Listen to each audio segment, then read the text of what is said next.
only on ATN. From the line across the ocean to the land beyond the mountains, through the Sahara, we bring all the sport news, live analysis, expert discussions on trending stories in politics, business, socio-economy, sports, and documentaries.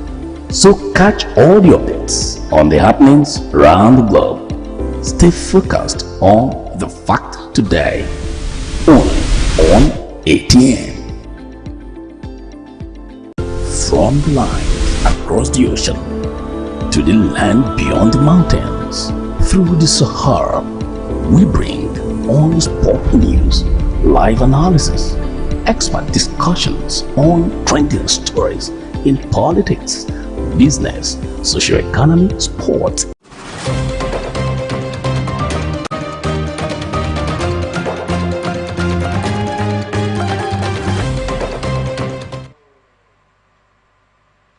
This is ATN Global News.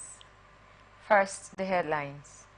Delta Police recover sack containing AK-47. NDLEA naps most wanted Lagos drug baron. FG reduces allowances of foreign scholars. Prices of beans orders rise by 250%. Taiwan shuts down as typhoon approaches. Diddy implicated in Tupac's murder. Oyowa seals contract with Remo Stars.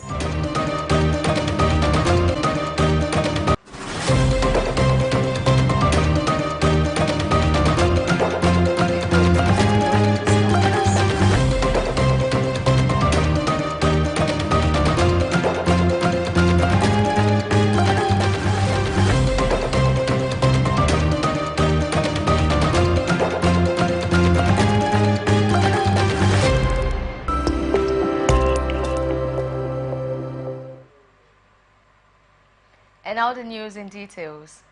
Federal High Court in Abuja on Tuesday directed the People's Democratic Party in Rivers State to proceed with the conduct of its ward, local government and state congresses. While delivering his ruling, Justice Peter Lifu barred the Department of State Services, the police, the Independent National Electoral Commission and 7 others from stopping, truncating or disrupting the conduct of the congresses of the party.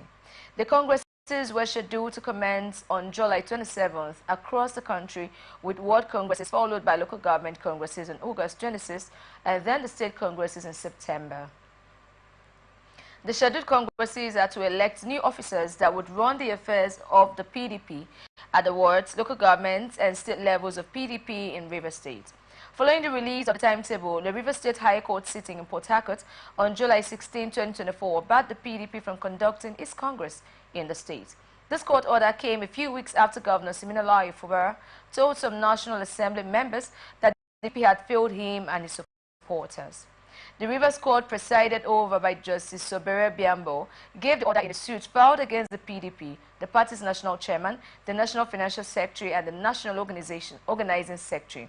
The applicants are David Chinedu Omereji, Prince Solomon Eke, Isodoye Tobin, Goody Manfred Peppo, Okia Precious Chigozirim, Orosolama Peter Amakri, Godfriday Weke, Alfred Letam, Wichin Dubisi Raymond, Mr. Erebie Michael, and Ogema Idaluminu. Justice Lifo, while delivering a ruling on the ex parte application on Tuesday, brought by 6 members of the PDP in Rivers State, however, asked the acting PDP national chairman, Iliya Demangum, National Secretary Senator Samuel Ayawu, and the National Organizing Secretary Umar Bature to proceed with conduct of the congresses as scheduled. Justice Lifu also ordered the PDP and the 3 national officers to adhere strictly and honor the provision of the guidelines, adjusted timetable and schedule of activities duly issued and published, pending determination of a motion on notice for interlocutory injunction filed along with the motion ex parte. Justice Lifu also restrained PDP and the 3 national officers from allowing any person who did not obtain nomination form or an ad hoc form within the time stipulated in the guideline from running for any elective office of the party or ad hoc or national delegate position, pending the determination of the motion on notice already filed. Analysts have commended the directive of the Federal High Court for PDP River State to proceed with its party congress. Speaking on Atlantic Television Network program, Open Conversation, a political analyst, Ebube Bright, stated that the decision was apt following the political calendar of the People's Democratic Party in the states. To join other states for the World Congress, I think it's a very nice decision. Because remember the statement of the governor who said PDP have failed them, him and his supporters in the state. And now, who are the people that went to court to stop this Congress? So what is their aim of stopping the Congress? Are they members of this party or they are not? Meanwhile, Mr. Ugochukwu maintains that the PDP Congress in the states will be distracted by counter-political claims very seriously. What elicited the states PDP, those loyal to the governor, Seminary Fubara, to go to court was a fallout of a PDP governors meeting with the NEC, or the working committee. You know, the other day you were trying to give me the difference. This is coming as the Federal High Court in Abuja recently directed the People's Democratic Party in River State to proceed with the courts of its conduct of its ward, local government and state congresses. Analysts have maintained that it is a constitutional obligation of the House of Assembly to ensure smooth operations as it concerns the affairs of local government councils in the state. Speaking on the Atlantic Television Network program Open Conversation, a political analyst, Wisdom Land, stated that local government affairs are enshrined without the interface of the state governments. Did not make provision for interpretation of the local government to fall bare within the hands of the local government council. Rather, he enshrined that responsibility on the status of assembly. And you also agree with me, based on what the 1999 Constitution has amended. This is coming as the River State House of Assembly have issued warning of residents of the state to avoid engaging in any transactions or dealings with individuals who they alleged are masquerading as chairmen and members of caretaker committees for local government councils. Suspected kidnapper has been killed in a gun battle with police operatives at Oviri Ogo community in Ugeli North local government area of Delta State. A statement by the Delta State Police Command said the suspect died in a hospital where he was rushed to while receiving treatment due to serious gunshot injuries he sustained during the gun battle. Delta State Police Public Relations Officer SP Bright Edafe, in the statement released on Wednesday, said, acting on credible intelligence gathered over a period and an in-depth technical intelligence related to the kidnapping of the male victim, name withheld, kidnapped at his residence in Ejakota area in Ugeli South local government of Delta State, the operatives of special assignment led by ASP Julius Robinson cracked down the deadly kidnapping syndicate responsible for the act on 1st July 2024 at about 12:00 hours and arrested one Ismaila Umaru, 28 years, male of Kekura village in Awe local government area of Nasarawa State, by residents at Ogara town by Power Line, Delta State. The police spokesman further revealed that on the 4th July 2024, the suspect led operatives to the arrest of two other gang members, namely Chede Mohammed, male, 18 years, a native of Nasarawa State, but resident of Agwara in Ugeli South local government area of Delta State, and Muhammad Usani, male, 26 years, a native of Bambiru area of Abuja, but resident at Upper Abajo area of Ugeli North. SP Dafe said, acting on their confession of 5th of July 2024, the operatives stormed the bush by Oviri Ogo, where the operatives encountered an attack from other gang members. Where one of the suspects hiding in the bush sustained serious gunshot injuries and was taken to the hospital where he died while receiving treatment. The police spokesman further disclosed that investigation is ongoing. Delta State Police Command says it has recovered a sack containing 3 AK-49 rifles, 2 AK-47 rifles, and 207 rounds of 7.62 mm live ammunition from the hideout of suspected kidnappers at Ugurugeli village, a sub-clan in Agaho in Ugeli North local government area. According to a statement released by Delta State Police Public Relations Officer SP Bright Etafe, the police made the recovery by the road track on 30th of May 2024. The recovery was made possible by the Divisional Police Officer DPO Abaho Division. The statement disclosed that the police condoned off the entire area and carried out an intensive search during which sack bags were sighted, hidden, and upon search of the sack bags, 3 AK-47 rifles, AK-49 rifles rather, 2 AK-47 rifles, and 207 rounds of 7.62 mm live ammunition were recovered. Analysts have commended the community development initiative by the Ebonyi State government spanning through 100 communities. Speaking on Atlantic Television Network program Society Watch, a public affairs analyst, John Udumage, stated that the move is in the right direction as a core essence of governance. Means we are saying we trust you to carry us from where we are to where we ought to be. So such initiatives are very well. In view of accountability, Mr. Edumange advised on the need for a formidable committee to oversee the project across board. Only thing is that when you have such bulk money to give out, it's also very important that you oversee the disbursement. Recall Ebonyi State government has disbursed 2.055 billion naira to 100 communities. Governor Francis suspended Abia State Commissioner for Health, Dr. Ngozi Okoronkwo, has tendered a resignation to Governor Alex Oti. A press release signed by Okoha Njoku Ukoha, the Chief Press Secretary to the Governor, said the Governor, while accepting a resignation, thanked Dr. Okoronkwo for her services to the state and for her modest achievements in repositioning the health sector for better service delivery in the last 1 year. He wished her well in the future endeavors. The Chief Press Secretary said the Governor reiterated his commitment to the transformation of Abia State and reminded Abians that they gave him the mandate to assemble his team, and this including hiring, suspending or sacking his appointees, or rejigging and reshuffling his cabinet whenever the need arises for the sole purpose of delivering all his promises to the people. ATM recalls that the Abia State Commissioner for Agriculture, Professor Monica Ironkwe, and Commissioner for Science and Technology, Chima Oriako, tendered their resignation from Governor Alex Oti's cabinet last week. The reason for their resignations are still not known.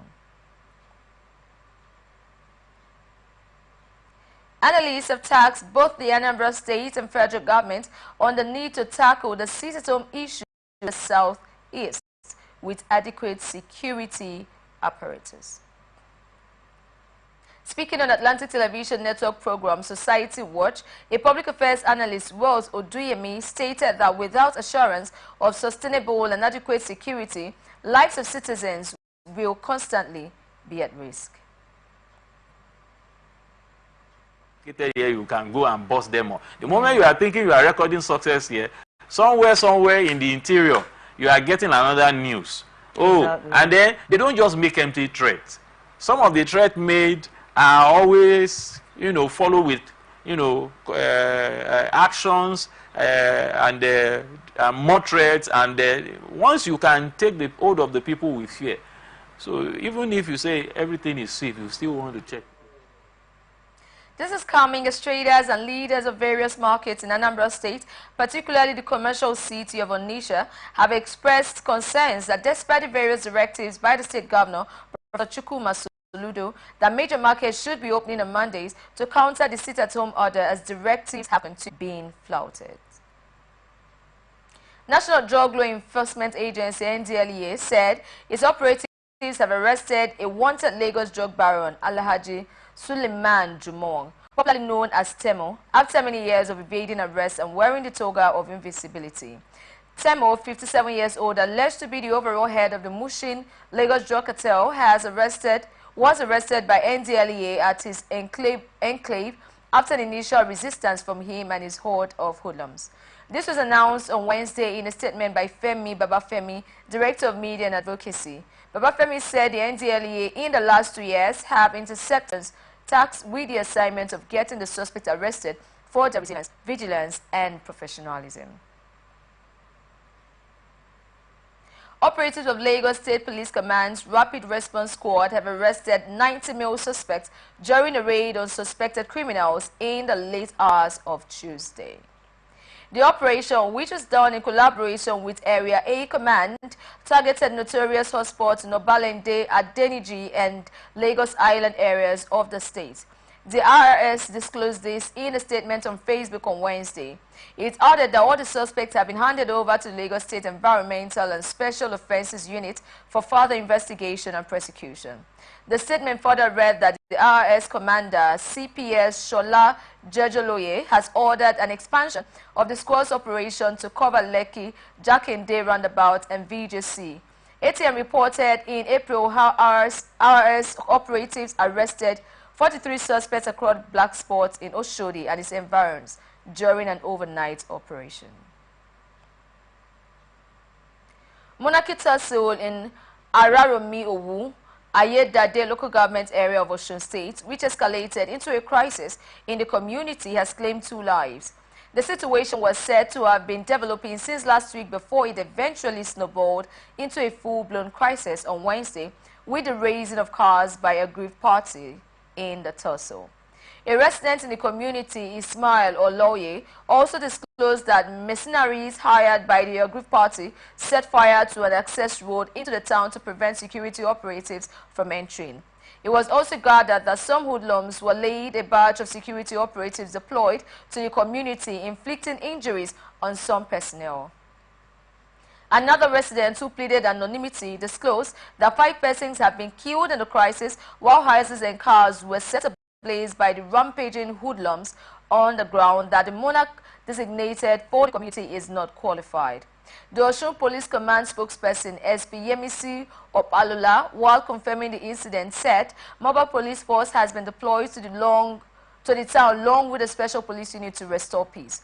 Also speaking, the special advisor to Osun State Governor on Security, Barrister Samuel Ojo, said only 2 casualties have been recorded, not 5 as claimed by some sources, adding that the crisis would have been brutal if not for government intervention some days ago. Nasarawa State Government has raised the alarm over alleged plans by certain elements to perpetrate mayhem and breach the peace in the state. The government stated this through a statement issued by Yusuf Musa, the Permanent Secretary of the Ministry of Information, Culture and Tourism, saying that the plot was uncovered by security agencies. The syndicate allegedly plans to target high-profile personalities in the state, using their aides as victims. The statement also pointed out that the Nasarawa State Government, in collaboration with the Nigerian Police Department of Department of State Security Service, Nigeria Army, Nigeria Security and Civil Defense Corps, and other security operatives, has implemented measures to apprehend the syndicate members and their sponsors. The PAMSEC also said that the Governor Abdullah Yusule-led administration has reiterated its commitment to upholding its covenant with the people by continuing the aggressive implementation of policies and programs that have placed the state on the path of growth and development. The state government urged citizens to remain vigilant and report any suspicious activities or unknown persons to security agencies. Bauchi State Governor Bala Mohammed has called on relevant stakeholders for the holistic reform of the higher education curriculum in Nigeria. The governor stated this when he hosted the Governing Council of Abubakar Tafawa Balewa University, Bauchi, and the newly established Federal University of Health Science, Azeri, at the State Government House in Bauchi on Wednesday.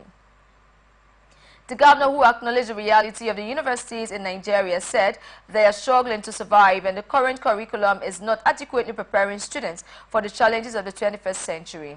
Governor Mohammed emphasized that the issues of youth restlessness and unemployment can be addressed through a holistic reform of the higher education curriculum. The governor also addressed the recent security concerns around the Federal Polytechnic Bauchi, assuring that measures have been taken to address the menace. He further reiterated his administration's commitment to supporting the educational institutions in the state. Muta Gidado, the governor's chief press secretary, in a statement on Wednesday said during the visit, Air Commodore Emmanuel Jakada, retired, the pro-chancellor of ATBU, presented the newly inaugurated governing board. According to Gidado, Dr. Samuel Babatunde Adejare, pro-chancellor of the Federal University of Health Sciences, Azeri, expressed gratitude to the governor for approving the use of the ETAP Azeri campus as take-off facility for the institution. Kebbi High Court 7, sitting in Benin Kebbi and presided over by Justice Shamsuddin Jaffa, has sentenced 3 people to life imprisonment for raping an 18-year-old married deaf woman. ATN gathered that the convicts are Amiru Sani, Aliyu Umar, and Bashar Dan Ino of Wararin Zaromawa village. The prosecution counsel Farida Muhammad, in a submission, said the convicts, who were facing 2 counts of criminal conspiracy and rape, perpetrated the acts at Wararin Zaromawa village in Gwandu local government area of the state. The counsel prayed the court to convict defendants as charged because the law imposed a mandatory sentence. She said criminal conspiracy and rape or offense is punishable under Section 259 and 60 of the Kebbi State Penal Code Law 2021. The prosecution had earlier called 3 witnesses and tendered 6 exhibits, including both English and Hausa statements of the 3 prosecution witnesses in support of her case. The defense counsel, Ahmed Abubakar Fugila, called the 3 convicts to give evidence and testify in their defense without tendering any document or exhibit. The defense counsel prayed the court to temper justice with mercy. In his judgment, Justice Jaffa said the prosecution had established all the elements of carnal knowledge of the victim, name withheld. He said this was done through the corroborated statements of the victim and the first defendant, and found all the evidences uncontroverted by the defense. The judge stated that the court holds the view that he has found the first, second, and third defendants guilty as charged. National Drug Law Enforcement Agency, Yobe State Command, has confiscated 305 blocks of cannabis weighing 152.5 kg en route to Niger Republic. The command spokesman, Ramatu Badamasi, disclosed these to newsmen in Damaturu. She said that the 305 blocks of the substances were confiscated in Giadam local government area of the state. According to the spokesperson, a 39-year-old suspect identified as Buka was arrested in connection with the seized illicit drugs at Giadam on 14th July while taking illicit consignment to DIFA in Niger Republic. Chairman of NDLEA, Brigadier General Mohammed Buba Mawa, retired, has over the weekend commended operatives of the command for the seizure and arrest, noting that the operational successes and those of their compatriots across the country are well appreciated. He urged them not to arrest on their OS, but continue to intensify ongoing drug supply reduction and drug demand reduction efforts. Operation Whirlwind, arm of the Nigeria Customs Service, has confiscated a total of 41,425 liters of petrol from smugglers operating mostly around international borderlines of Adamawa and neighboring Cameroon Republic. The Operation Whirlwind National Coordinator Controller Hussein Ejibunu, who disclosed this during a press briefing in Yola on Wednesday, said 9 vehicles that the smugglers used in conveying the contraband were also seized. Ejibunu said the seizures were made between May this year and now. Given an update in seizures during the news briefing at the Adamawa Taraba Zona headquarters of the NSCs in Yola, Ejibunu said, "Today we have another seizure of 1,481 kegs and 20 drums containing 25 liters each and 250 each liters respectively, which translates into 41,425 liters of PMS. He said the containers of the petrol were seized with 9 means of conveyance, being different brands of cars, fitted with petrol carrying tankers hidden by thickly tinted windscreens. Global News and Atlantic Television Network. We will be back after this break. Hey God, what kind of mosquitoes are these?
From the line across the ocean to the land beyond the mountains, through the Sahara, we bring on-spot news, live analysis, expert discussions on trending stories in politics, business, socio-economy, and the globe, only on ATN.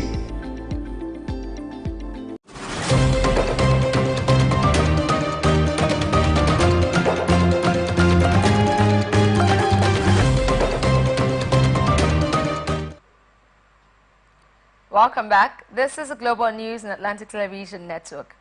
Now to the rest of our stories. Nigerian government has reduced the allowances of foreign scholars who are studying under the bilateral educational agreement scholarship by 12.7%. The scholars are currently stranded in Russia, Morocco, and Algeria, among other countries. The reduction of the allowances was announced in a memo issued by the Nigerian government. In the memo signed by the director of the Federal Scholarship Board, Ndajiwo H.A., on behalf of the Minister of Education, Tahir Maman, the government explained that the balance owed to the students would be paid whenever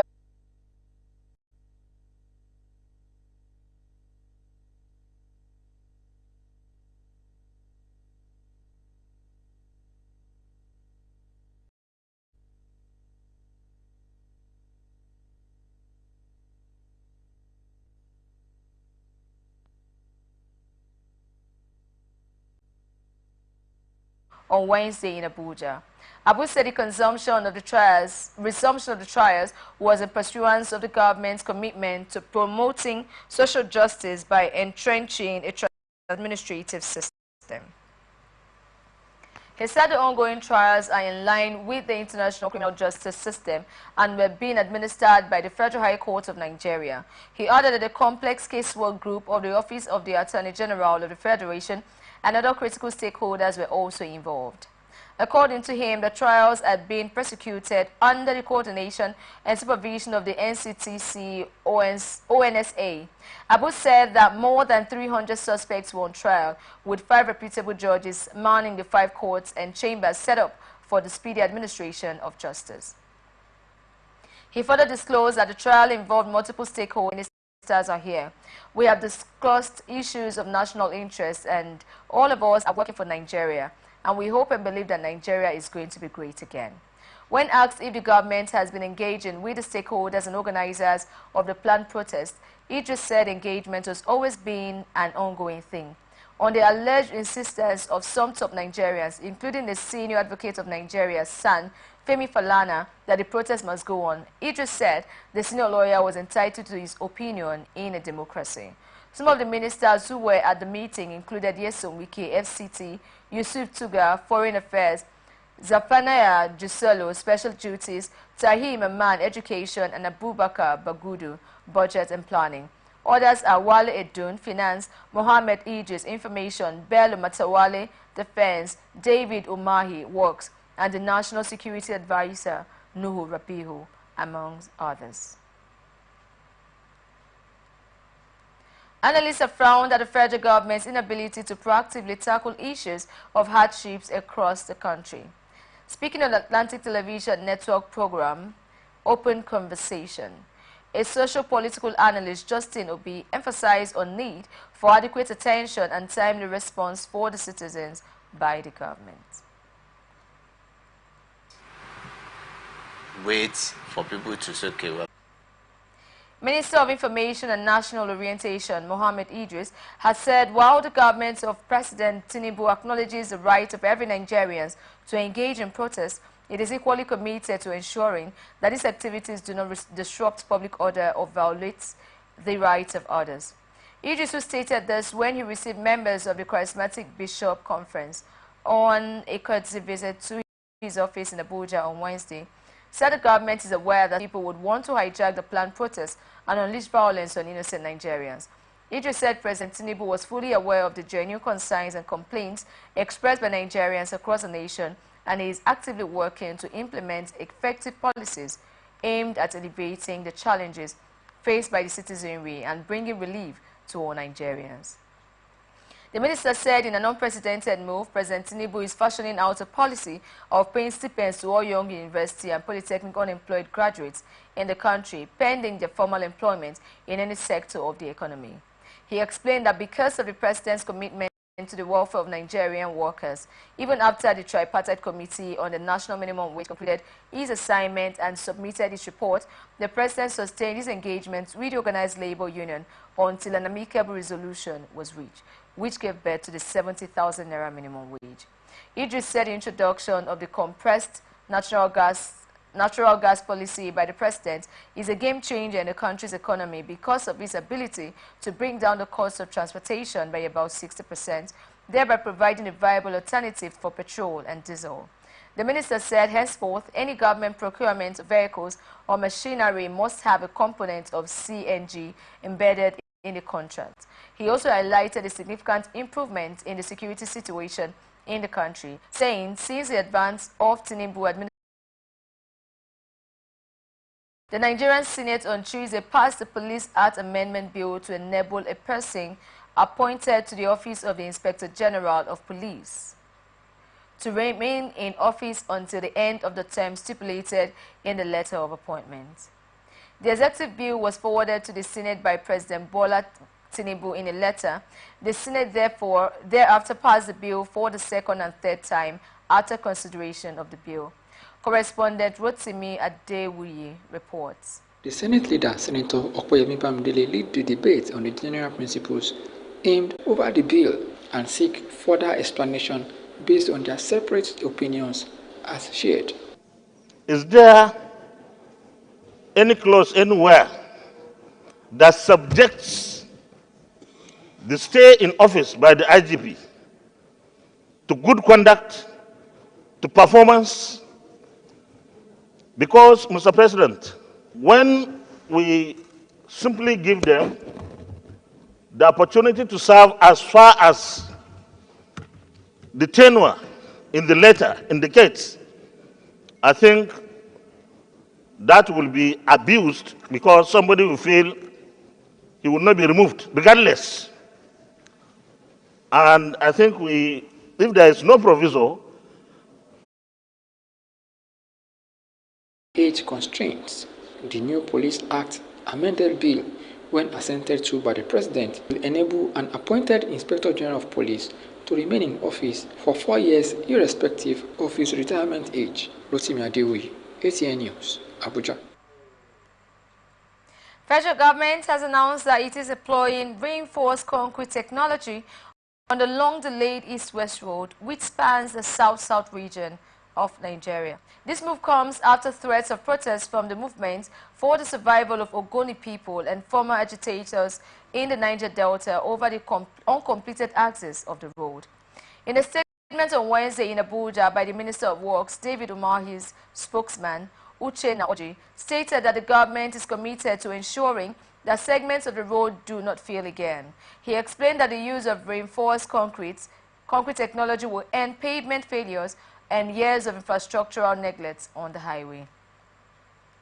ATN recalls that Mosop, in a statement signed by the Public Relations Officer, Imeibe Saviour, said the non-completion of the road had led to a series of accidents, resulting in loss of lives. The group earlier in July said it is worrisome to mention that despite the substantial revenue generated within the Ogoni ethnic nationality, the stretch of the East-West Road in our area has remained in its worst state, dilapidated and a nightmare to travelers and a death trap to Ogoni people. Umahi over the last weekend visited sections of the road, including the Kaima Ahuda section in Rivers Bayelsa State, and commended the contractors handling the relief coverts for their commitment to the intervention.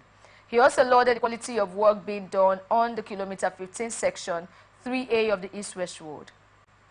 The minister assured that the permanent solution is on the way, with the project being procured to raise the road above the flood level, while reinforced concrete of 12 inches will be used to do the overlay. Nigeria Immigration Service (NIS) has suspended one of its officers serving at the Murtala Mohammed International Airport, Okomolafe Benga Michael, over alleged multiple charges for drug trafficking. Komolafe is being arraigned at the Federal High Court in Lagos. A statement by his Public Relations Officer, Deputy Controller of Immigration, Kenneth Udo, the NIS said Akomolafe has been subjected to internal processes and placed under suspension following the allegations against him. Udo said that the service would wait for the outcome of the case, which started in May, before making further pronouncements on it. Udo said the service reaffirms its commitment to excellent service delivery, discipline and zero tolerance for criminality, and will not hesitate to sanction any officer whose conduct is contrary to these ideals. Institute for Peace and Conflict Resolution has urged Nigerians to solve the proposed nationwide protest. Various groups and individuals have been organizing a national protest scheduled for August 1st to 10th in response to the economic hardships in the country. But the Institute, in a statement on Wednesday by its Director General, Joseph Ochugu, said the hardship experienced in the country is not unique to Nigeria, urging citizens to exercise caution to avoid exacerbating the already precarious situation. Highlighting the delicate nature of the current situation, IPCR notes that any actions that could disrupt the peace would be counterproductive, especially when considered in the context of President Tinubu's renewed hope agenda. This agenda, aimed at revitalizing the nation's prospects, requires a stable environment to succeed. Ochugu stated that the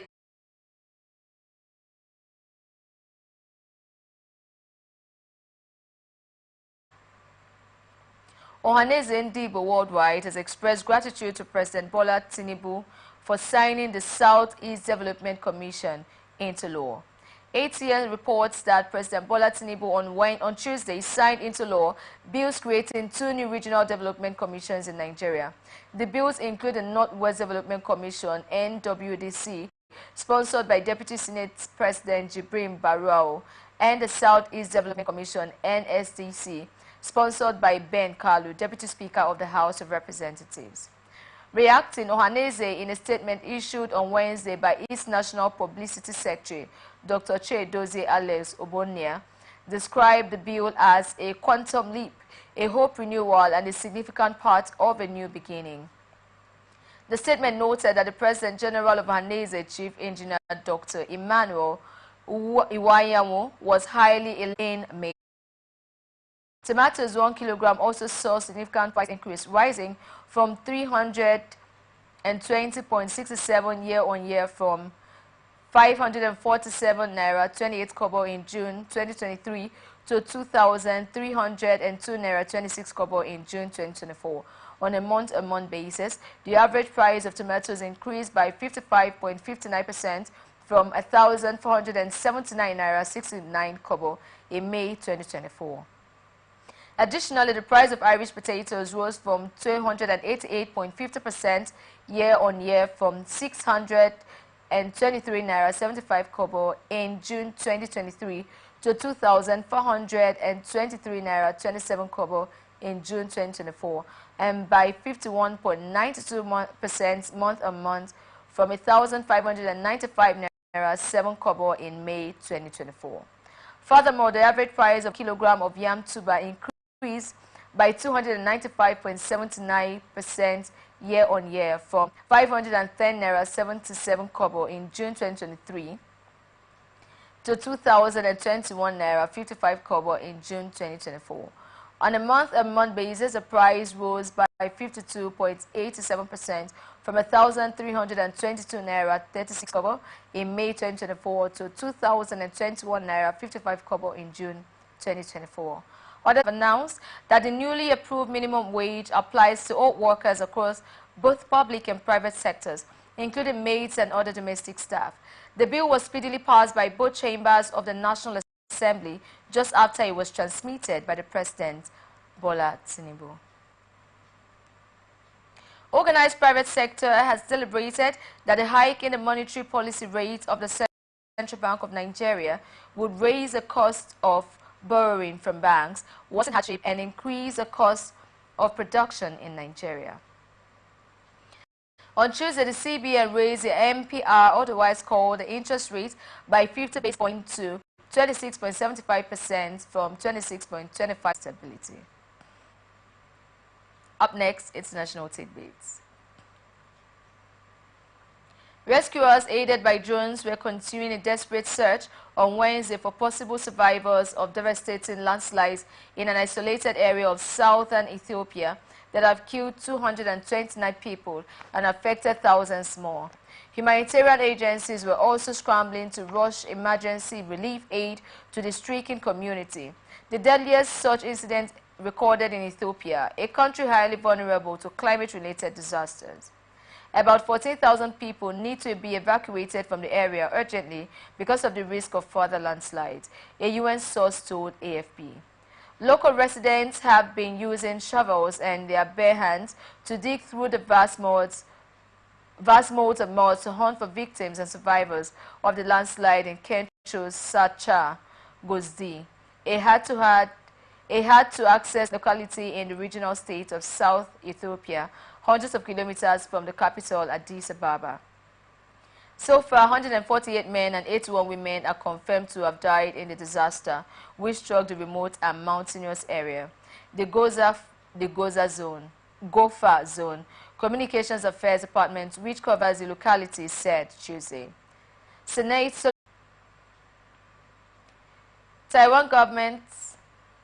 Taiwan closed schools, suspended the stock market, and declared a typhoon holiday Wednesday as Jeremy barreled towards the island, bringing torrential rains and whooping winds to east-northeast. Typhoon Jeremy, parking sustained wind speeds of 190 kilometers per hour, also affected Japan and the Philippines, which announced government officers would close for the day. It is expected to make landfall in northeast Taiwan by 10 p.m. and President Lai Ching-te urged everyone to put safety first during a morning emergency briefing. The weather forced the self-ruled island to cancel some of its annual Han Kuan War Games, which test preparedness for a Chinese invasion. But photos, the singer seemed hale and hearty. Afrobeat singer David Adeleke, popularly known as Davido, has revealed that his late mom, Veronica Haley, Imade Adeleke, was a baddie. The OBO crooner disclosed this while remembering his late mother in a written post on Instagram. Sharing a picture of his late mom in her academic regalia, Davido said, "My mom was a baddie." ATL recalls that Davido's mom, Mrs. Veronica Adeleke, died on March 6, 2000. She was a lecturer at Babcock University, where Davido later earned a degree in music. She also founded a band called Davido's Band in honor of her son. Davido's two daughters, Rodrigo, has become the latest celebrity to endorse United States Vice President Kamala Harris for president since President Joe Biden stepped down as a Democratic Party candidate. Rodrigo shared a video of Harris promising to restore productive rights at her first campaign rally via her Instagram account with cheering emoji. Singer Katy Perry has also endorsed Kamala Harris for president. Beyonce's mother, Tina Knowles, endorsed Harris on Sunday, shortly after Joe Biden stepped down as a Democratic Party candidate.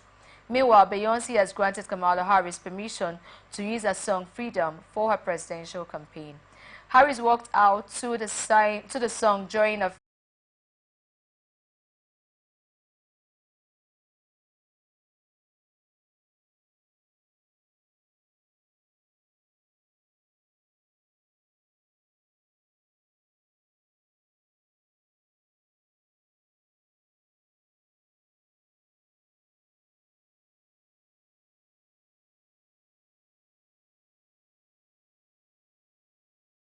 While many have long suspected he's been involved, Diddy has maintained his innocence. But according to the U.S.